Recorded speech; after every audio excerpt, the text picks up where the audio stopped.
Welcome to the Big Fat Real Estate Checks podcast with Marco Kozlowski, where we help investors like you get the knowledge and skills you need to replace your JOB with passive cash flow for life. Hey, Marco here. I really wanted to share with you our earlier podcasts that we created. Now, our mics were not the best, but the content was really strong, and I know you will learn a lot. We had an absolute blast recording this, and I know you're absolutely going to love it as much as we loved recording it. This extremely content-rich information will not only give you the edge in your real estate investing business, but in everyday life. Enjoy. Hey everyone, welcome to yet another hopefully cool episode, and today we're going to talk about why wholesaling sucks. Yeah. We didn't pretty good. Yeah, first try and everything. It's pretty shitty, but it's okay. It's okay. It works out. Yeah. So wholesaling, what wholesaling is finding a property, negotiating it to a really good price, and tying it up under contract, and then selling that contract, and then for cash, and then doing that over and over and over again. And it's a strategy that many people teach, and it's a very basic strategy that anyone can pretty much anyone can implement, no matter what your financial capacity is. Once again, wholesaling is Gabriel has a property that's for sale. Let's say it's worth $500,000. I tie it up for $300,000, and then I sell the contract over to Frank for $350,000 and make a $50,000 spread, making $50,000 in one transaction. And if you're lucky enough to get that done, congratulations. And that $50,000 goes into an account. And by the way, that's taxed at the highest amount because it's earned income. It's short-term capital gain. And anyway, it's taxed at about a third. And you're only going to keep 2/3 of that. And then you're going to spend it and then go do it again. And then hopefully do it again. Don't need to do very many of them, but it is work. And it's not recurring income, and it actually can suck. I can't tell you how many people that I work with that want to get out of the wholesaling business because it can be a JOB. Now, I'm talking big numbers right now with $50,000 paydays, but most people wholesale smaller for $2,000, $5,000. I've done a 5, a 7,000, a 10, yeah. 10, 20 if you're lucky.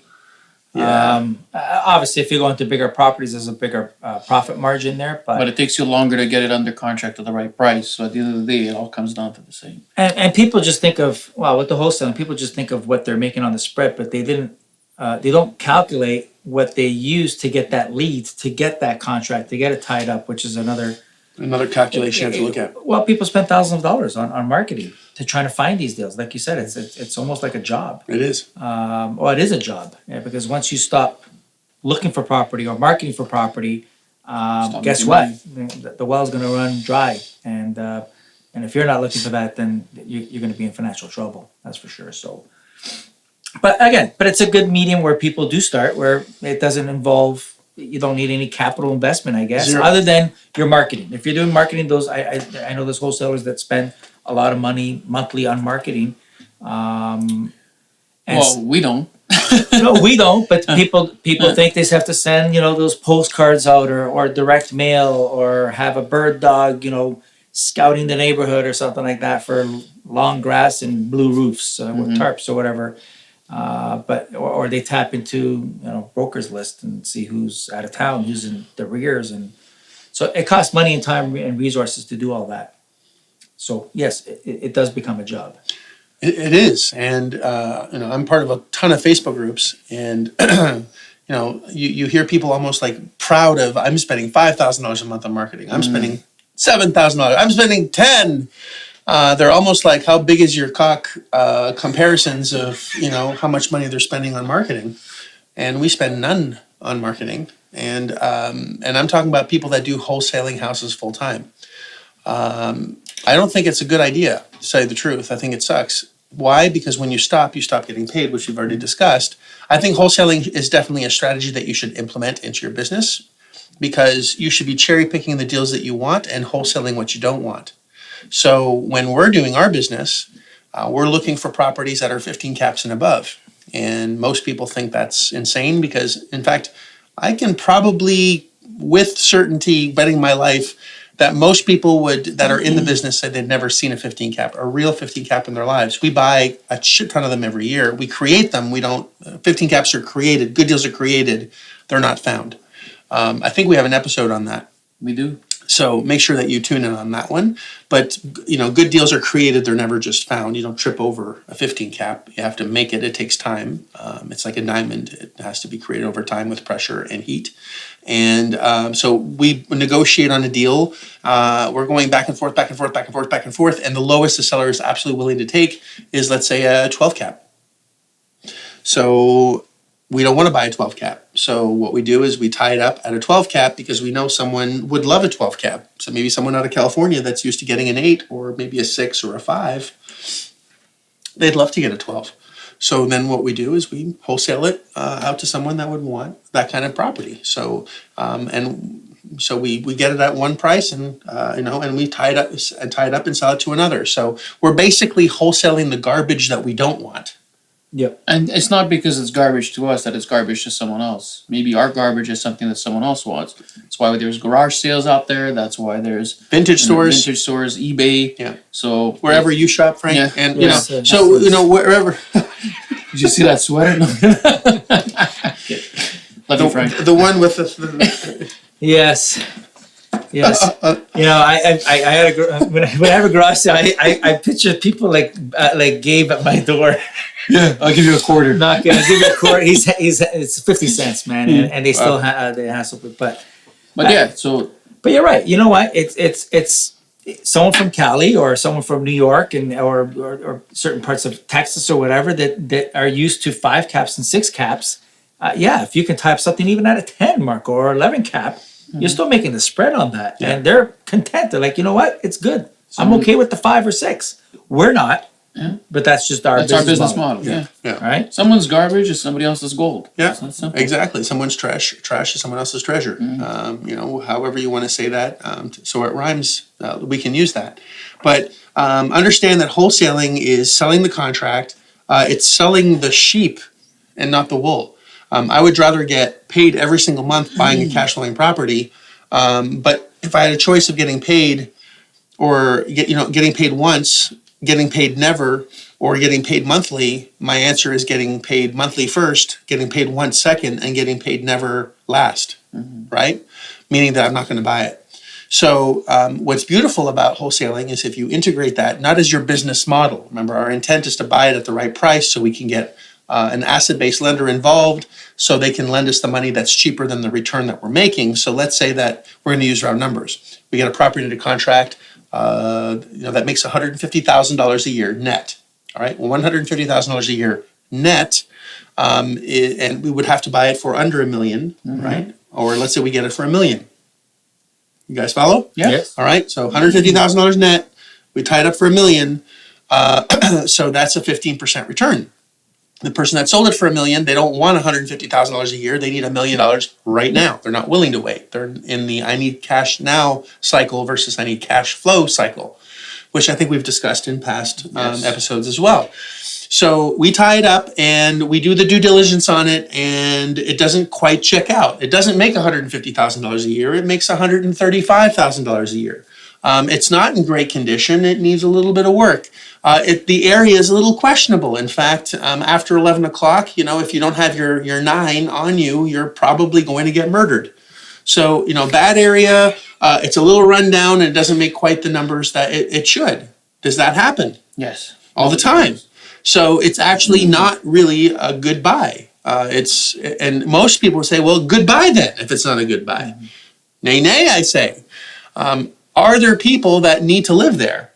Yes. Absolutely. Are there people that own property in that area? Yes. Yes, that are perfectly comfortable with those conditions and that they want that kind of property, and they would love to buy this property for, that makes $135,000 a year. And they would probably manage it themselves and make a lot more because they wouldn't have to pay management fees. They could probably fix them up themselves. They're local. We're not. They got a bigger gun.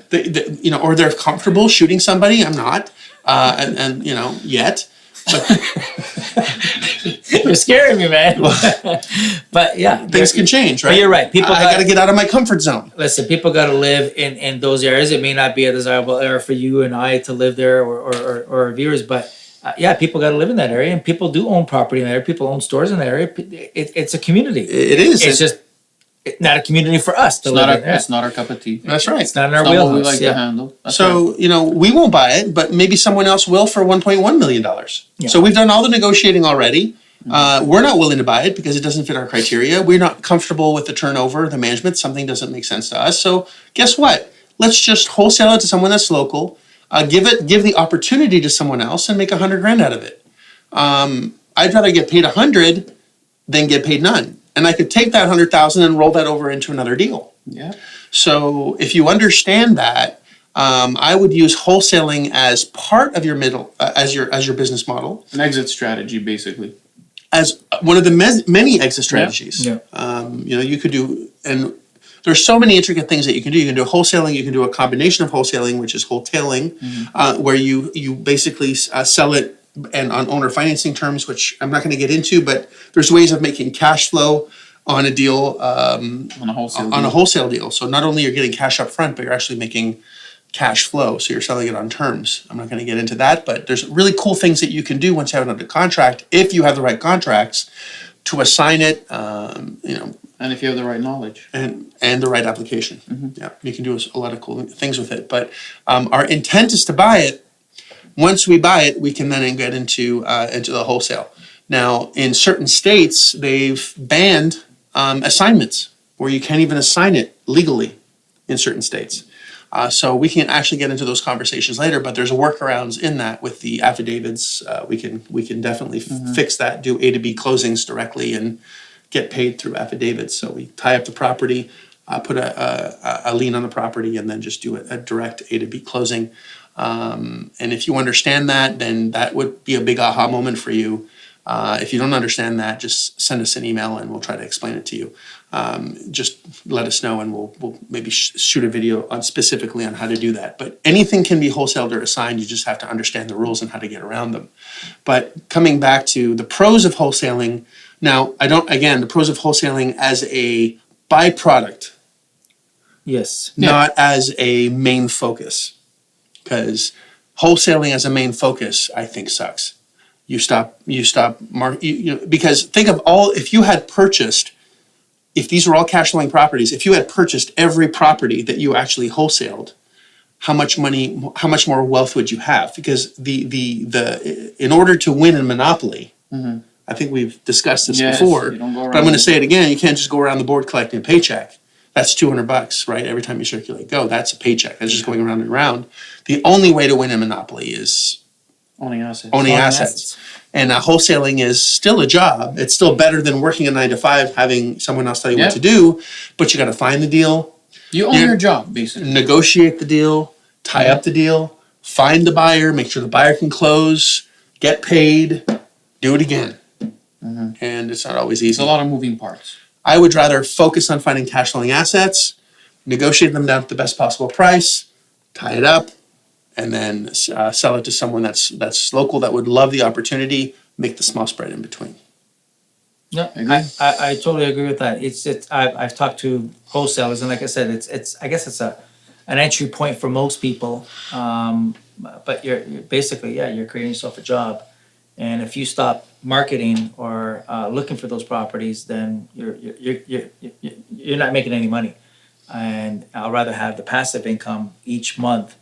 And that's where, a lot of wholesalers, they realize after years of doing this, they get tired. It's a hustle. But a lot of it comes to the misconception that you need money in order to get into these deals, and that's another mental block. But the problem is that the economy too, it's going to fluctuate up and down. So in a hot economy where things are selling at its top dollar, it's hard for someone to find a deal at a very good price, at a wholesale price. You may not find something for 3-4 months. Yeah. That's worth your while, that you can flip the paperwork to someone else. So in those circumstances, you're in trouble with the market. But Well, not only that, then you make emotional decisions because you're not following process anymore because you haven't found a deal in 4 months. So now you're getting hungry. Right. So now you're no longer creating the rules like we've discussed in past episodes. You're now following the rules, and someone else is going to make an offer tomorrow. I better go make an offer right now because I'm going to lose this deal, and the deal actually never belongs to you until you get the keys to the deal or you get a paycheck. You start making shitty decisions. Yeah, that's right. That's where mistakes are made. Yeah. But it's not only just losing the deal. Some of these people, some of these wholesalers are losing they start putting down a deposit. They lose the deposits. Yeah. So not only you're not making money, you're losing your EMD, your escrow money, because you're still putting escrow down, at least most times, whether it's $1,000 or $5,000 or $10,000. And if you don't sell it within a certain time period, then you don't let it go.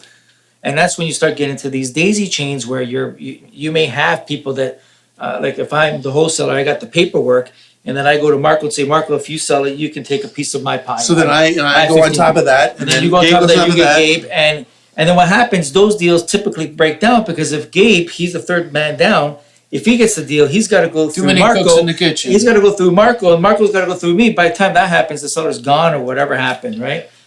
So there's big risk with that as well. So it's not only not making money; it's the risk in losing money is exponentially high. But again, I don't think we want to I don't want to discourage wholesaling. Wholesaling is a strategy. It works. It comes with risks. And it comes with risks, but it also it comes in handy if you're doing it a certain way. So if for us, it's always a buy first mentality, and if we can't buy, rather than letting it go, then we use wholesaling as an exit strategy. Now sometimes that doesn't work either, and then we have to let it go. That happens, but at the end of the day, it's not something that we go into this. We're gonna buy this to wholesale it. No, we're buying this to buy it.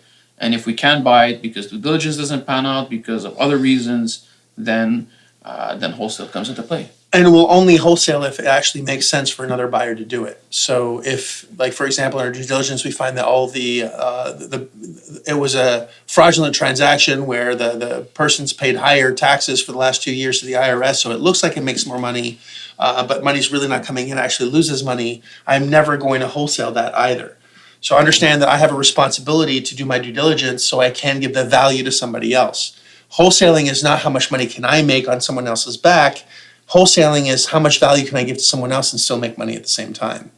This is extremely important because I can't tell you how many deals I get. I could probably open up my Facebook right now and show you 20 people that want to sell me a deal. That's not a deal at all. It's over retail. But because they need to make money, they're selling me a deal that doesn't make any sense because they think that if they need money and I have money, then I'm their solution.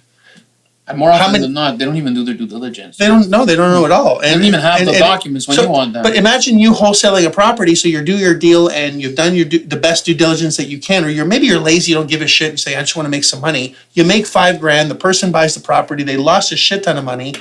And then when you get a good deal, and if you burn somebody, they're never gonna trust you again. No. You've burnt your bridge in the future.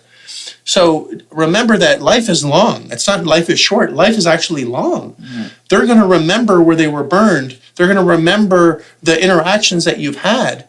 And I've been very, very lucky that, I've taken care of, to the best of my ability, the people that I've done business with. And if I give them a deal, I'm going to back it up and they're going to like it. If they mismanage it and they lose money on their side, that's their issue.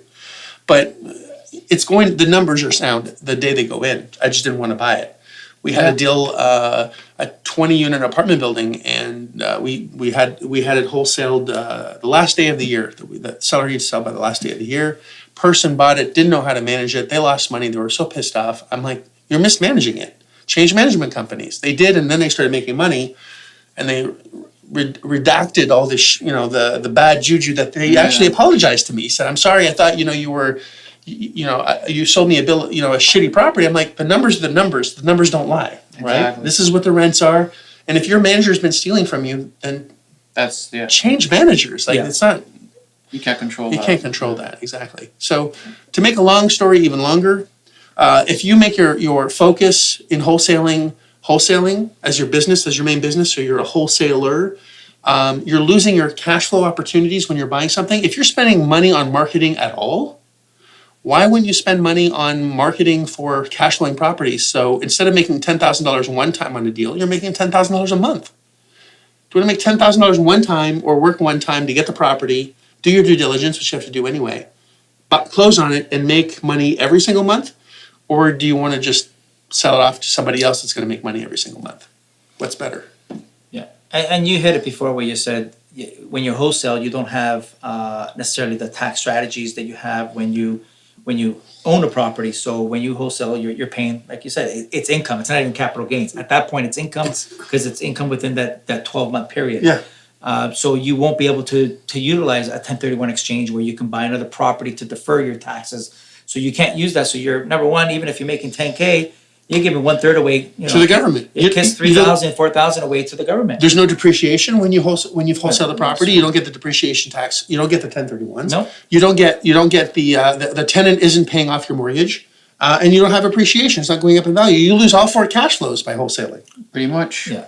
So like I said, you use it as a byproduct. So your main goal, or at least in our model, is you want to buy and hold. You want that residual income. Now, if it doesn't pan out for whatever reason, like the area, the numbers don't pan out as much as we want it to be. So, but it's still a good deal for someone else. Then yes, you wholesale that to make someone else, number one, happy and get their returns that they're looking for. If they're looking for an 8% return, oh, God bless, right?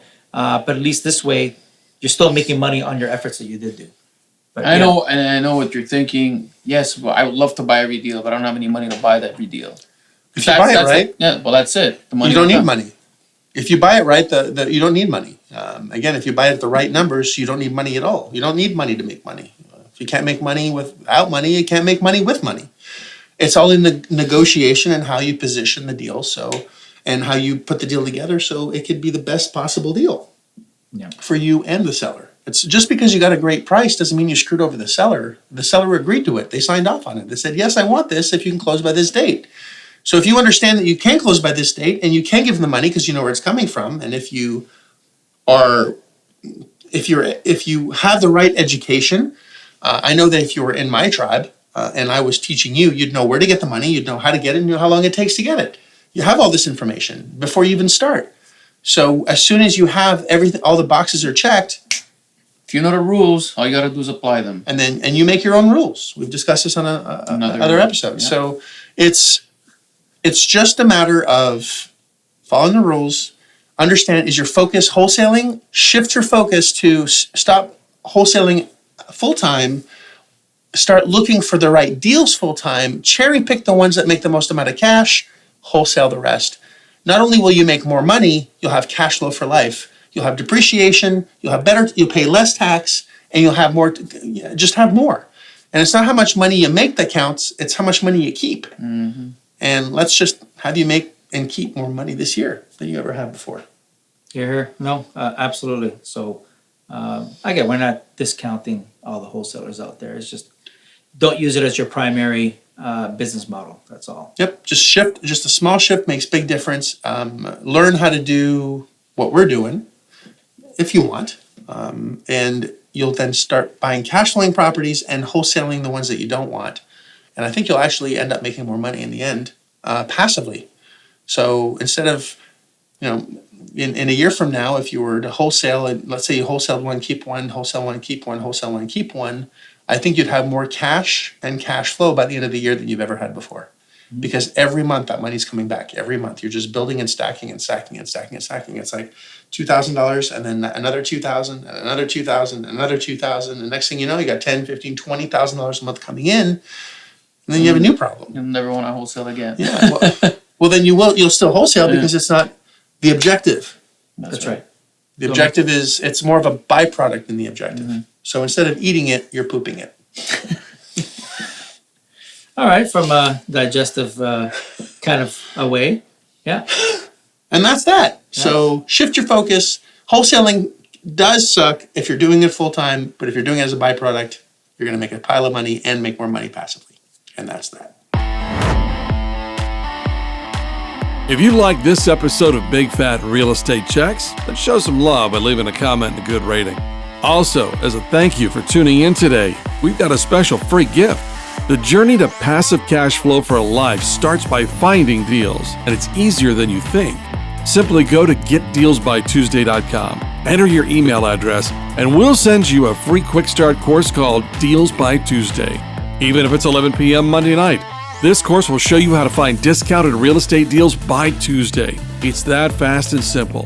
Go to getdealsbytuesday.com and start your journey toward life-changing cash flow today. Thanks for tuning in, and we'll see you on the next episode.